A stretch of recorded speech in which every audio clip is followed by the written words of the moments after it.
When it comes the time to engage and retain the player to your game, the player motivation is definitively one of the most important aspects to take in consideration. In fact, you will need a strong gameplay loop and a great reward system. The player motivation is really important.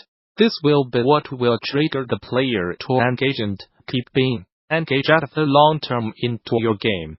The motivation is the action or the process of motivating someone by giving him the reason for doing and keep repeating some actions. What is a good motivation system in video games? A good motivation system for a video game is the one that will fuel the player needs and drive them to engage themselves to keep playing the game. This is often defined as your core gameplay loop, the opera of your game. 3 levels of player X motivation. There are 3 types of motivation that should be applied to a video game. Those 3 types are identified by the time that the player invests in the game. We'll talk about the short-term, medium-term and long-term motivation.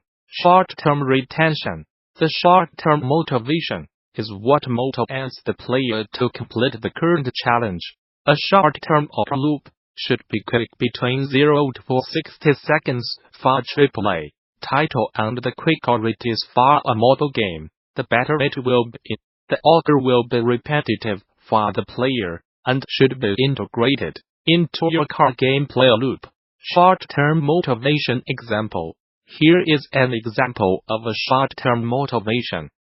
A player in Zelda board games. In this example below, the order that will be repetitive player action in the game. To be clearer, your short-term motivation order is the core gameplay loop that will become repetitive for your player. You must prototype this loop early during your conception process, and massively iterate on it until it becomes frictionless and fun to play. When this is done and you succeed to prove the fun of it, then you can move on to the next steps. Find a medium-term motivation. Most of the AAA games that the player explores the first short-term motivation loop within the first minute of the game. However, this number can be counted in just a few seconds. If you work on a mobile game, do not expect to get strong D1 retention. If you do not succeed to deliver a strong and fun short opera loop to your new player. Midterm motivation. The midterm retention can also be defined as what will motivate the player to complete the current chapter, level, or mission. The midterm motivation loop must be clear and understandable by the player during the FTUE. Again, the time will differ depending on whether you work on AAA games or on mobile game. For the AAA games, the player can complete that midterm opera loop within a 20 minutes time frame. If you do not succeed to give all the player a strong understanding and amazing experience of what will make them continue playing the game, there is a big chance that you will lose that player forever. For free-to-play mobile games, we are talking more about the time between 5 to 7 minutes. Mobile gamers are more volatile than AAA gamers. You must hook them fast.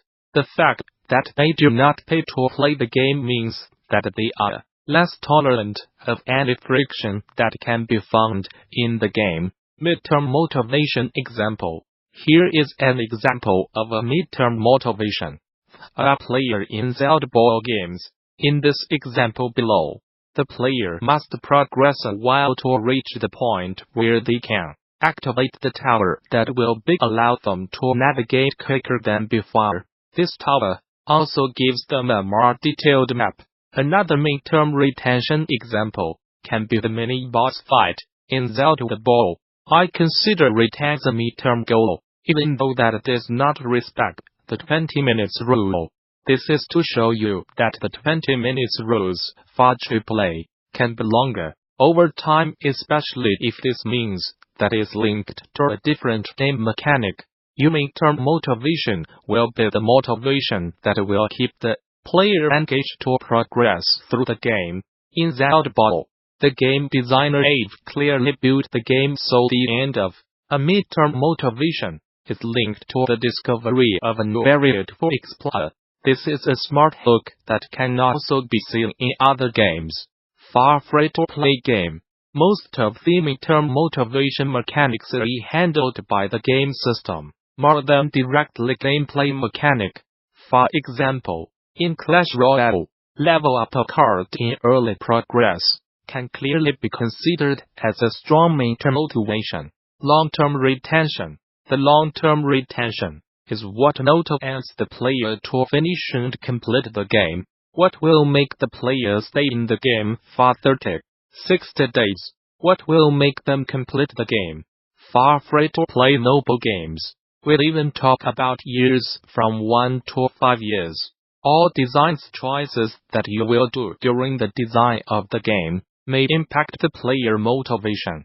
It is obvious that you should have a clear idea of what will be the player motivation in your game design. If you do not have it in your free-to-play game, you will not retain your super fan user, and will skip great user conversion opportunity. Long-term motivation example. In Zelda BOTW, beating the end boss can be considered as the long-term motivation for the player. We can also consider that point to be the end of the story mode, which can be a great driver for story-driven type of players. For free-to-play game, that is not a strong enough long-term motivation. You will need to find a better driver, and in my opinion, this long-term motivation needs to be linked to your core gameplay loop.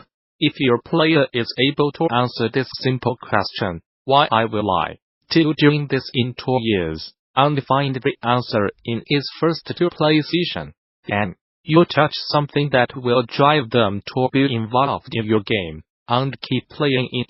For free-to-play game, you should definitively aim to have the player be motivated and engaged for years. To achieve this, your long-term motivation mechanic will need to be integrated into your core game system. Story and content will be costly and hard to sustain for your team, and rarely succeeded to engage your player for years. I must say that Clash Royale is a good example. Their arena system is clear on this from the beginning of the game. It gives a clear and engaging goal to achieve for their superfan. They want to reach the legendary arena. To resume, if early you succeed to give a clear long-term goal to your player, and the road to achieving it is a fun and engaging core loop, you have way more chances to have long-term engagement to your game. You should consider that aspect right at the beginning of the design of the game. Do not wait until it's too late. Types of players' motivation. There are 2 types of players' motivation: extrinsic motivation and intrinsic motivation. Extrinsic motivation refers to a behavior that is driven by external reward. In video game, you can compare it to any type of rewards that the player acquires in the game that will change its way of playing. Extrinsic motivation comes from outside the player. They are generally rewards for a main character in the game. Intrinsic motivation is driven by internal rewards. It is a behavior that arises as an individual, because it is naturally satisfying you. Intrinsic motivation comes from pleasure gets from tasks or activity itself. This motivation also comes from a sense of satisfaction in completing those tasks or activities. Build a strong reward system. It is important that your game delivers a strong and meaningful reward system. Your system must support different rewards for different types of player motivations and these are different type of challenges. In Zelda BOTW, Nintendo worked on different types of experiences, with different types of motivations and adapted the rewards corresponding to the challenges of the player types. The BOTW reward system contained the global economic system allowed the player to customize the appearance of the main character. It allowed the player to get better gears and be more efficient against enemies. It also allowed the player to buy, renovate and decorate their house. Here are 7 different activities that can be accomplished by the player in order to gain resources from the global economic system. Those activities led to different rewards that will please different type of players. Beat the bow goblins. Explore the world. Beat the bow goblins. You gain loot and can sell it to gain money. The fairy fountain. Find the item asked by the fairy. Explore the world. Exchange the item to upgrade the encounter. The cooking system. Find ingredients. Find the right mix to create unique recipe and get positive impact on link status. The guardians items. Explore the land and find the guardians. Beat them. Find guardians gears and exchange them to improve the Sheikah taglet. The spirit's emblem. Explore the land and find the shrines.